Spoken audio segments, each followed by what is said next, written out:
minor and medium inducements. Okay, so first, again, understand how they're doing it all over and over again. So if, for example, an internal inducement mitigates something, let's say you have the structures in here, this is your push, right? And that creates a mitigation or an imbalance in here, right? And now you're having this internal play like this, with building up liquidity in here, and then grabs the liquidity like being an internal inducement, and now also mitigates in here. Obviously now makes a internal break of structure here. You can look for this areas and then obviously push higher. That's the internal inducement in here. And that's just the mitigation area. So you're combining two things simultaneously. And that's how inducements always led to mitigations also. And you see that over and over and over again. For example, this one is exactly that one. This one grabs liquidity high. Here's the build up. You see? That creates the liquidity. That is the internal inducement, and that obviously leads to what? To the mitigation after the inducement. It's literally over and over again. It's always the same. Okay. Same thing for here. You see, there's the imbalance, never got mitigated. There's still a small imbalance left in here. That never mitigated it. Stay short of it a little bit. That's the equal highs. That's the inducement of these equal highs. Leads to the mitigation of this area. And obviously now it can drop. Okay. But let's move from the left to see what they're doing. Creating equal highs in here. Right? So what's the next thing they do? Creating a channel, moving higher.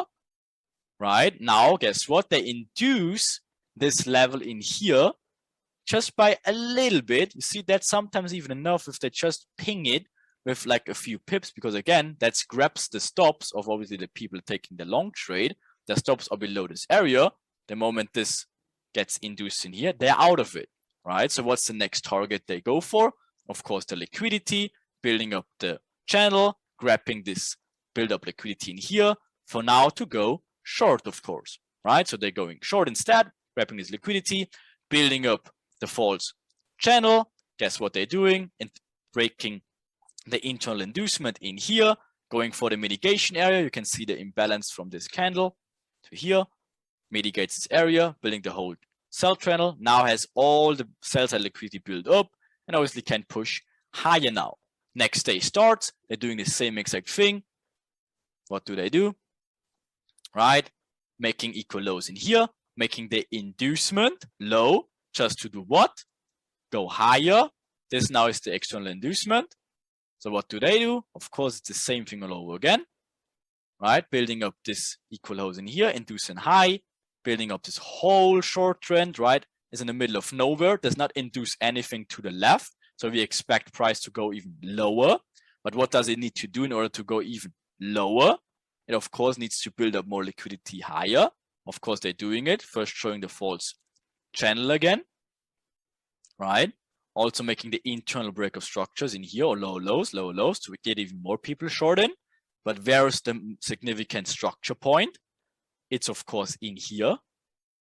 And that builds the buy channel, induces these areas, mitigates the imbalance in here, just to do what? To go lower, to go where? At least this next liquidity zone in here. Of course, grabs it. Of course, after the inducement, there's a pullback, as always. Right? Let's just move further. Obviously, grabs to these stages, builds the channel again after it. Like, what do they do afterwards? Building the buy channel, right? And again, making this structure point in here, inducing it low, just to do what? To go higher again. It's rinse and repeat at this point, making this structure point in here, making it low, inducing it, just to do what? To go lower. See how they're doing it? They're building it up over and over again. Does everyone see that? It's very, very important to see that. See how they're doing it literally over and over and over and over again. So in a nutshell, what they're doing in summary, an inducement either makes people open a position, right? Or hits the stops of other positions, right? So guess what? Like this by itself, what does it do? This little price action in here. First of all, this induces smart money traders, again with this some sort of like demand zone, whatever, in here, right? Again, this is the reaction, the false one. And this, of course, after that will become the inducement, which first of all stops out the people who are taking the buy, but also introducing or inducing people, obviously the short side, right? Of course, breakout traders, trend traders, whatsoever, they think that's a new point. And of course, now, once they grabbed all the liquidity and built the false understanding of the break of structure, again, that's where the confusion unfortunately begins at, because again, people see this as a break of structure. They're now taking this as an order flow, maybe taking this as an area to go shorter. No, of course, that's the valid inducement in here. And the better direction is the long side. But again, no worries, it will become so much clearer in just a second.